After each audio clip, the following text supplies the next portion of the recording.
राम राम जी। हमारे बहुत सारे लोग इस बिज़नेस फील्ड से जुड़े हुए हैं। कुछ छोटे स्तर पर काम कर रहे हैं, कुछ बड़े स्तर पर काम कर रहे हैं। हम बात कर रहे हैं दवाइयों वाले सेक्टर की। हमारे बहुत सारे लोग फार्मेसी चला रहे हैं, कुछ लोग होलसेल में भी काम कर रहे हैं, पर हमारे बहुत कम लोग हैं। हो सकता है इक्का दुक्का कोई लोग हों जो मैन्युफैक्चरिंग यूनिट के रूप में काम कर रहे हैं।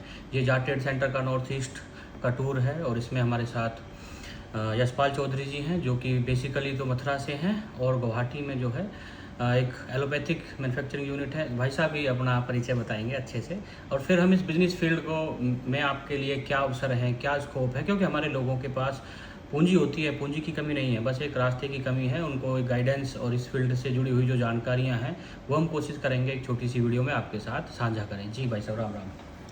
राम राम जी सभी को। मेरा नाम, जैसा कि कृष्णपाल जी ने बताया, यशपाल सिंह मेरा नाम है और मैं फार्मा सेक्टर में लगभग 28 साल से जुड़ा हुआ हूँ।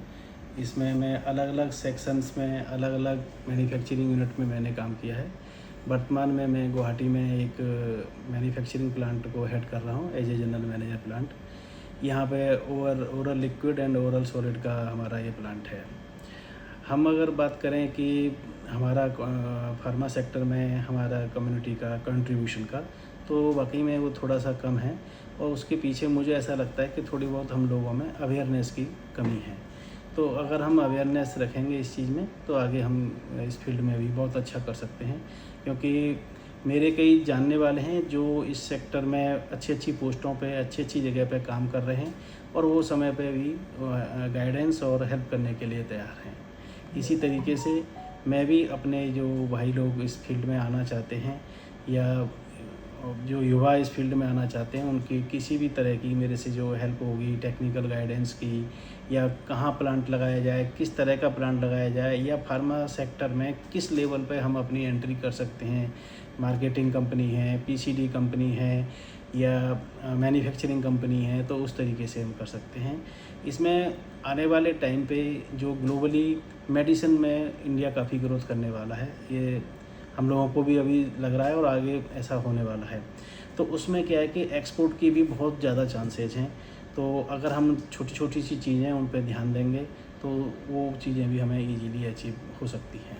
हम स्टेप बाय स्टेप इस बात को आगे बढ़ाएंगे। शुरुआत हम नौजवानों से करते हैं, फिर ये फैक्ट्री मॉडल और जो मैन्युफैक्चरिंग यूनिट है या अपनी कंपनी डेवलप करने वाली बात है उस पर भी आगे बात करेंगे। तो जो बच्चे हमारे फार्मास्यूटिकल जो सेक्टर है इसमें आगे आना चाहते हैं, उनके लिए जैसे कोई डी फार्मेसी कर रहे हैं या बी फार्मेसी कर रहे हैं, उनके लिए क्या करियर गाइडेंस है आपको? उनके लिए सर इसमें ये है कि जो फार्मेसी से रिलेटेड जो बच्चे पढ़ रहे हैं, वो सबसे पहले तो ये है कि फार्मा कंपनी से जुड़ सकते हैं, जिसमें प्रोडक्शन है, क्वालिटी कंट्रोल है, क्वालिटी एश्योरेंस है, डॉक्यूमेंटेशन है, क्लिनिकल ट्रायल है। इस तरीके से आप जुड़ सकते हैं। एंड सेकंड, आप जो है मार्केटिंग है और स्ट्रेटेजिकल जॉब में आप फार्मा कंपनी से जुड़ सकते हैं। अभी एक नया स्कोप अभी ओपन हो रहा है इंडिया में, वो है फार्माकोविजिलेंस। फार्माकोविजिलेंस अभी तक क्या था कि ज़्यादातर हम विदेशी कंपनियों के लिए हमारे बच्चे लोग काम करते थे। अब इंडिया में भी वो कंपलसरी कर दिया है, चाहे आपकी मैन्युफैक्चरिंग कंपनी है, चाहे आप मार्केटिंग कंपनी है, आपको फार्माकोविजिलेंस स्टडी करनी होगी। तो स्पेशली मैं ये जो युवा वर्ग है और विशेषकर हमारी जो बेटियां हैं, उनके लिए मैं फार्माकोविजिलेंस सजेस्ट करूंगा कि वो इस फील्ड में आएँ। इसमें ज़्यादातर वर्क फ्रॉम होम होता है, अपने घर से बैठ के वो काम कर सकती हैं और बहुत अच्छा इसमें स्कोप भी है और आने वाला फ्यूचर भी बहुत अच्छा है इसके तो अंदर है। इसके लिए बी फार्मेसी चाहिए या डी फार्मेसी से? इसमें सर कम से कम क्वालिफिकेशन बी फार्म है। वैसे तो जनरली जो लोग इस फील्ड में है तो वो एम फार्म ही करते हैं, तो उस तरीके से है। और मेन है इसके अंदर कम्युनिकेशन स्किल्स और इंग्लिश, थोड़ा हमारा उस तरह का इंग्लिश मतलब स्किल होना चाहिए। तो इस तरीके से आप जुड़ सकते हैं। तो इस तरीके से युवा इस जो गवर्नमेंट जॉब में जो ट्राई कर रहे हैं, ड्रग इंस्पेक्टर्स हैं, आपका एनालिस्ट हैं, ये फूड इंस्पेक्टर्स हैं, वो तो बन ही सकते हैं। लेकिन ये मैंने बताया कि प्राइवेट सेक्टर में किस तरीके से कर सकते हैं। और अगर अब इसमें हम आगे बात करें कि अपना जो एक ब्रांड डेवलप करने की बात है, उसकी शुरुआत किस तरह से करनी चाहिए, कि और मतलब रिसर्च किस तरह से करें, सीखे कैसे, इन्वेस्टमेंट किस तरह से करें, तो उस स्टेप बाय स्टेप उस बारे में भी आप बताएं। जी, जैसे कि अभी हमने देखा कि हमने जॉब से रिलेटेड चीज़ों को जानने की कोशिश करी। हाँ। अब हम चाहते हैं कि कोई आदमी इसमें अपना बिजनेस करना चाहता है, हम्म। तो जैसे जो प्राइमरी लेवल पे हमें बिजनेस लगता है तो वो फार्मेसी, खुद की फार्मेसी ओपन करके है, या होलसेल का काम करके आप अपना कर सकते हैं। इसके अलावा आप थोड़ा और बढ़ना चाहते हैं जिसमें एनर्जी आपके अंदर है, एनर्जेटिक हैं, आपका सोशली थोड़ा एक्टिव हैं, तो कुछ कंपनियां अपने पीसीडी फ्रेंचाइज देती हैं। पीसीडी फ्रेंचाइज बोलते हैं प्रोपेगेंडा कम डिस्ट्रीब्यूशन। तो उसमें क्या है कि उस पर्टिकुलर उस कंपनी का ही प्रोडक्ट होगा और आप वहाँ पे एज ए सर्विस नहीं करेंगे, आप उस प्रोडक्ट को एज ए उसका ओनर रहेंगे और आप अपने हिसाब से अपना मार्केट में उस प्रोडक्ट को सेल कर सकते हैं डॉक्टरों के पास जाके उस तरीके से। तो पहला सबसे जो कम पूंजी का है वो पीसीडी मॉड्यूल है, जिस तरीके से आप इसमें एंट्री कर सकते हैं। दूसरे नंबर पे है कि आप अपनी एक कंपनी बनाएं, एक एमसीए पे सबसे पहले तो कंपनी रजिस्टर्ड करें, क्योंकि कंपनी रजिस्ट्रेशन में समय लगता है, उसका ट्रेडमार्क लें। उसके बाद आप कंपनी रजिस्टर करने के बाद फिर अपने ब्रांड प्रोडक्ट बनाएं, जो आजकल थर्ड पार्टी मैन्युफैक्चरिंग हम करवा सकते हैं। तो बहुत सारी कंपनियां हैं जो थर्ड पार्टी मैन्युफैक्चरिंग करती हैं। अगर आप चाहेंगे तो मैं उसमें भी आपको रेफरेंस दे सकता हूं कि कौन सा प्रोडक्ट आप कहां से बनवा सकते हैं और क्या आपके लिए ठीक होगा। तो ऐसे करके आप अपने लेवल पे मिनिमम, अगर इनिशियल स्टेज पे हम चलते हैं, अगर हम 5 प्रोडक्ट लेके चलते हैं, 5 प्रोडक्ट में वो हमें देखना है कि हमें किस मतलब ये जैसे कि गायनो के हैं या पेडियाट्रिक के हैं या ऑर्थो के हैं, उस तरीके से हम प्रोडक्ट सिलेक्शन कर सकते हैं और अपने प्रोडक्ट बना के मार्केट में चल सकते हैं और आपकी एक कंपनी हो जाएगी। धीरे धीरे आपका ब्रांड डेवलप हो जाएगा और इस तरीके से आप चल सकते हैं। इसमें एक ये है कि अगर आप ये सेकंड, पहला पीसीडी हो गया, सेकंड आपका ये अपना खुद का ब्रांड हो गया। खुद के ब्रांड के ये फ़ायदे हैं कि रिसेंटली अभी मेरी किसी से बात हो रही थी, तो मैंने जब बात हुई तो सभी मैं समझता हूँ समझते होंगे कि एक ब्रांड आता है अपना ये पेट सफ़ा। पेट सफ़ा अभी 1450 करोड़ रुपए में ये ब्रांड सेल हुआ है। आप सोचिए, न कोई जगह बेची है, न कोई इंस्ट्रूमेंट बेचा है, न खाली पेट सफा ब्रांड है, वो एक नाम बेचा है 1450 करोड़ रुपए में। अब इस कंपनी के और मैं 1-2 प्रोडक्ट का नाम लेना चाहूँगा, जिससे कि हमें ये पता चले कि ब्रांड वैल्यू का मीनिंग क्या होता है, ब्रांड का क्या मीनिंग होता है। जैसे इसका एक दूसरा ब्रांड है केस किंग, वो भी अब सभी लोग जानते हैं, एक बहुत बड़ा ब्रांड है। तीसरा इनका एक ब्रांड है, ये ऑर्थो का है, डॉक्टर ऑर्थो, ये इनके ब्रांड है। तो इसी तरीके से अगर हम अपने ब्रांड पे फोकस करेंगे, इथिकली हमें जाना है, no shortcut, no bypass, ethically आप जाइए, अपने ब्रांड की वैल्यू बनाइए और उसी पे आप सोचिए, तो निश्चित रूप से एक दिन आपका ब्रांड वो आपको इतना कमा के दे देगा कि करोड़ों में सेल होते हैं। अच्छा, इसमें एक ये भी है कि अगर हम एक छोटे लेवल पे आज हमने 5 प्रोडक्ट से काम चालू किया, 2 साल में, 4 साल में, 5 साल में आपका प्रोडक्ट डेवलप हो गया, तो बहुत सी कंपनियां आपके ऊपर नज़र रखती हैं और वो आपके प्रोडक्ट को खरीद लेती हैं। तो इस तरीके से आप इस तरीके से कर सकते हैं। बहुत आसान शब्दों में आपने ये बात बताई, क्योंकि अधिकतर लोग हमारे ये सोचते होंगे भाई अगर दवाइयों में आगे अपना ब्रांड एस्टेब्लिश करना है तो ये बहुत ज़्यादा बजट का काम है। पर जैसे आपने बताया कि आप थर्ड पार्टी मैन्युफैक्चरिंग के साथ शुरू कर सकते हैं और शुरुआत में 2, 3, 4, 5 प्रोडक्ट्स के साथ भी शुरू किया जा सकता है। जी, तो मोटे पर ये है कि पहले आपको अनुभव लेना है, सीखना है, स्टेप बाय स्टेप आगे बढ़ना है। जी। तो भाई साहब भी जो आपको चीज़ें बता रहे हैं, ये 28 साल का अनुभव है। और तो मोटा मोटा इसमें कितना इन्वेस्टमेंट मान के चलें अगर कोई 4-5 प्रोडक्ट के साथ आगे आना चाहे? देखिए, मैं समझता हूँ कि जैसे कि सबसे पहले तो कंपनी का जो बनने में खर्चा है, तो मैं समझता हूँ कि 25-50 हज़ार तक आपका ये कंपनी का डॉक्यूमेंटेशन का काम हो जाएगा। फिर आप ट्रेडमार्क पे जाएंगे तो वहाँ भी शायद 5,000 के आसपास फीस है पर प्रोडक्ट, आपको ट्रेडमार्क लेना है। उसके बाद डिपेंड करता है कि आप प्रोडक्ट कौन कौन से बना रहे हैं।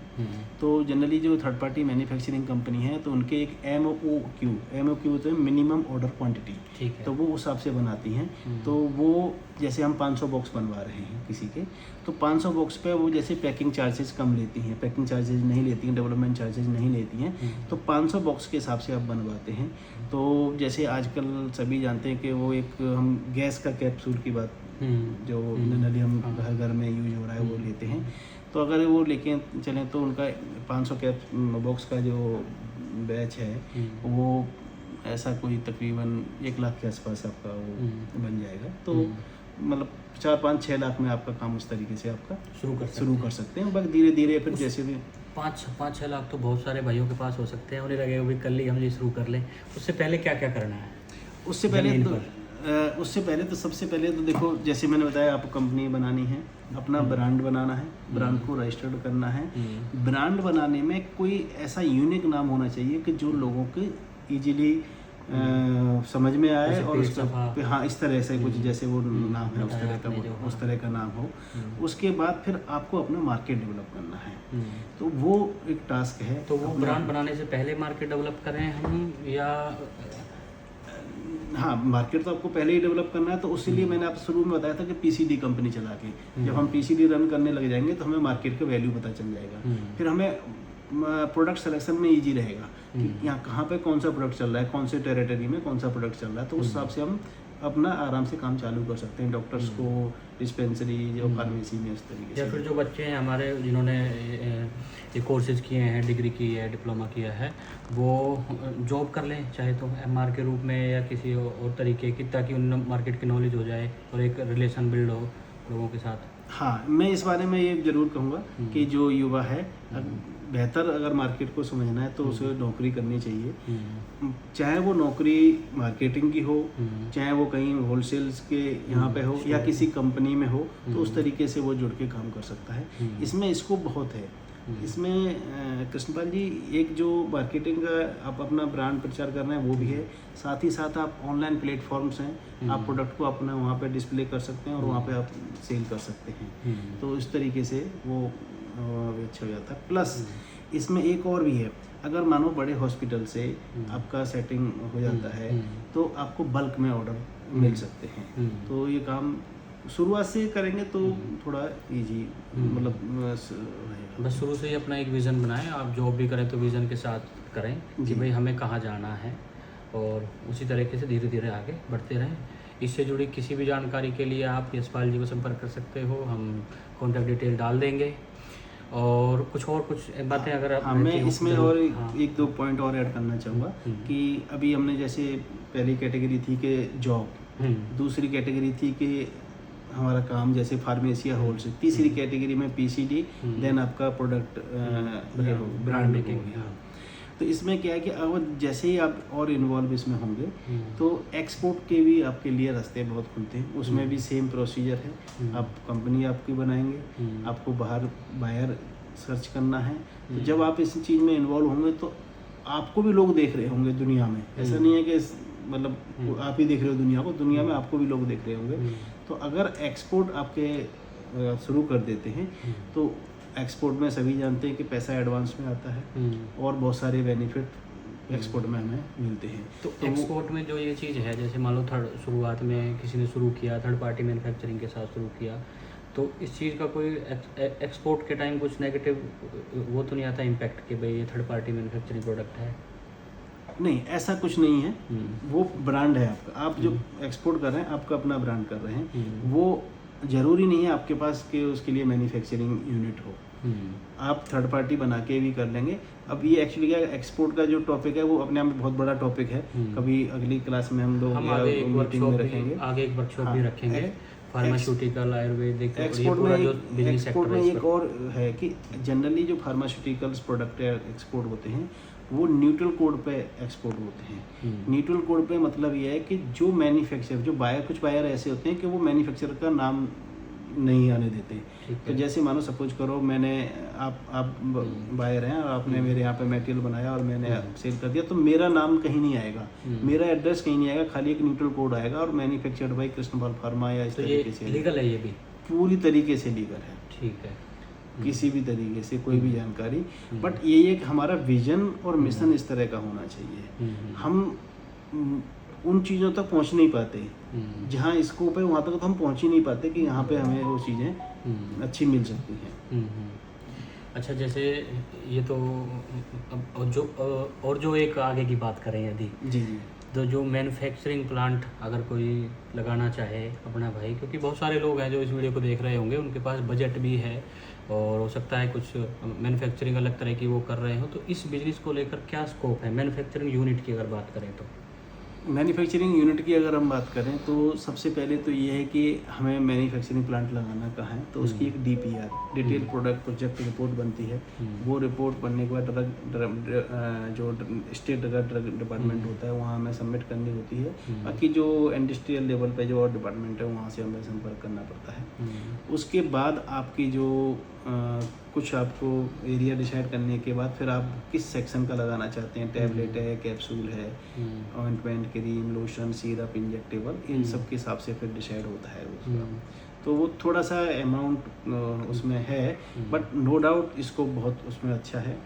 आप अगर अभी प्रेजेंट में तो है ही है, फ्यूचर बहुत ज़्यादा ब्राइट है इसमें, क्योंकि एक बार अगर कोई कोशिश करेगा, उसने मैन्युफैक्चरिंग ब्रांड लगा लिया और उसने कुछ जो WHO सर्टिफिकेट है जो मेन उसमें होता है वो ले लिया, उसके बाद उसका एक्सपोर्ट ओपन हो जाएगा। तो एक्सपोर्ट ओपन होने के बाद तो फिर मतलब एक तो जैसे आपने 2-3 बताए अलग अलग तरह के, तो सबसे जो थोड़ा कम बजट का है जिससे शुरुआत की जा सकती है वो कौन से वाला मैन्युफैक्चरिंग प्लांट? हाँ, सबसे पहले तो देखिए जो सबसे इजी है तो वो एक्सटर्नल प्रिपरेशन है, जो जिसमें हम ऑइंटमेंट, क्रीम, लोशन, ये उसके बाद OSD आता है, ओरल सॉलिड डोज है, जिसमें टैबलेट, कैप्सूल और लिक्विड वगैरह आते हैं। उसके बाद फिर और इंजेक्टेबल प्लांट आता है, वो अपने आप में बहुत टफ चीज़, बड़ा काम है वो। ठीक है, थैंक यू भाई साहब, बहुत बढ़िया लगा आपसे मिलकर, और उम्मीद करते हैं ये वीडियो हमारे नौजवानों के लिए, हमारी बहनों के लिए, भाइयों के लिए, सभी के लिए लाभदायक साबित होगी, जो भी इस फील्ड में आगे काम करना चाहते हैं, सीखना चाहते हैं। इससे जुड़ी किसी भी जानकारी के लिए आप यशपाल जी को संपर्क कर सकते हैं। उम्मीद करते हैं, आशा करते हैं कि हमारे और आपके छोटे छोटे साझा प्रयास एक दिन बड़ा मुकाम बनाएंगे। नमस्कार, धन्यवाद।